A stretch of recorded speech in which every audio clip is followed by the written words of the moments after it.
basement.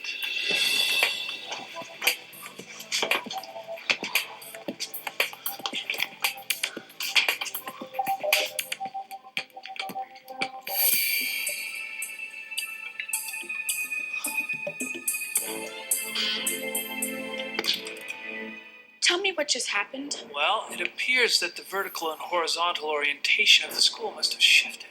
We're okay as long as we have that door behind us. It's a wall. This seems bad. Seems? Lucas, this is bad.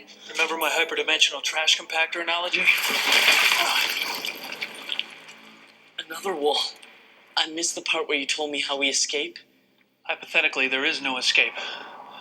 Lucky for us, that's only a hypothetical. Not helping, Z. Right now, we gotta get ready to slow the progress of these walls. And this is all my fault. I lied about my father having to work this weekend. I canceled on him so I could stay behind and check out Victor and Vaughn. If I hadn't, we would have never wound up like this. I'm sorry.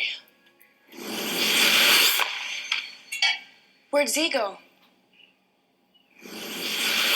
Corrine, look! The door to Professor Z's office. Not Z's office. Professor Middleton's office. Professor Z got the job at Blake Holsey after Professor Middleton vanished, remember? The school's collapsing into itself in history as well as space and time. Look at that poster. April 1st, the date Professor Middleton disappeared.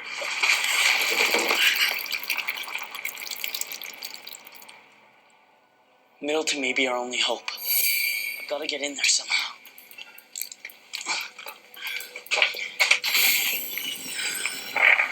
Oh, Corrine? Shh. I'm number crunching. Corrine? Okay.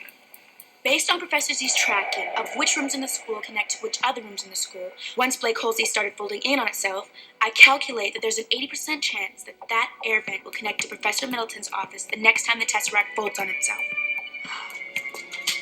Are you sure we should do this? What choice do we have? There is the mathematical possibility that this air duct now will connect to a different galaxy, millions of light years from here.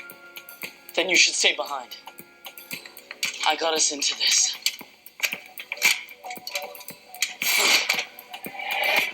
Wish me luck.